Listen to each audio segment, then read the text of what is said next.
ദൈവത്തിൻ്റെ ഏറ്റവും പ്രിയമുള്ളവരെ, അവിടുത്തെ സമാധാനം ഞാൻ ആശംസിക്കുന്നു. ഇന്ന് കർത്താവ് നമുക്ക് നൽകുന്ന ദൂത് വിശുദ്ധ ലൂക്കാ എഴുതിയ സുവിശേഷം 18-ാം അധ്യായം 42-ാം തിരുവചനം. യേശു പറഞ്ഞു, നിനക്ക് കാഴ്ചയുണ്ടാകട്ടെ, നിന്റെ വിശ്വാസം നിന്നെ രക്ഷിച്ചിരിക്കുന്നു. വിശ്വാസമാ രക്ഷിച്ചതെന്ന്. വിശ്വാസത്തെ മാനിക്കുന്ന ഒരു ദൈവമുണ്ട്. സാഹചര്യങ്ങളെ പഴി പറഞ്ഞില്ല ആ മനുഷ്യൻ. തന്നോട് നിശബ്ദരാകാൻ പറഞ്ഞവരെയും അതിജീവിച്ച് കർത്താവിനെ വിളിച്ചു, ദാവീദിന്റെ പുത്ര യേശുവേ, എന്നിൽ കനിയണമേ. ആ നിലവിളി കർത്താവിൻ്റെ സന്നിധിയിലെത്തി. അവിടുന്ന് പറഞ്ഞു, നിനക്ക് കാഴ്ചയുണ്ടാകട്ടെ, നിന്റെ വിശ്വാസം നിന്നെ രക്ഷിച്ചിരിക്കുന്നു.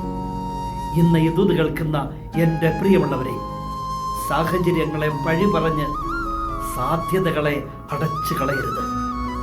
എന്തിനേയും ഏതിനേയും അതിജീവിച്ച് കർത്താവിനെ വിളിക്കണം. അത് അത്ഭുതകരമായ രക്ഷയായി മാറും. കരുണാമയനായ ദൈവം നമ്മെ എല്ലാവരെയും സമൃദ്ധിയായി അനുഗ്രഹിക്കട്ടെ.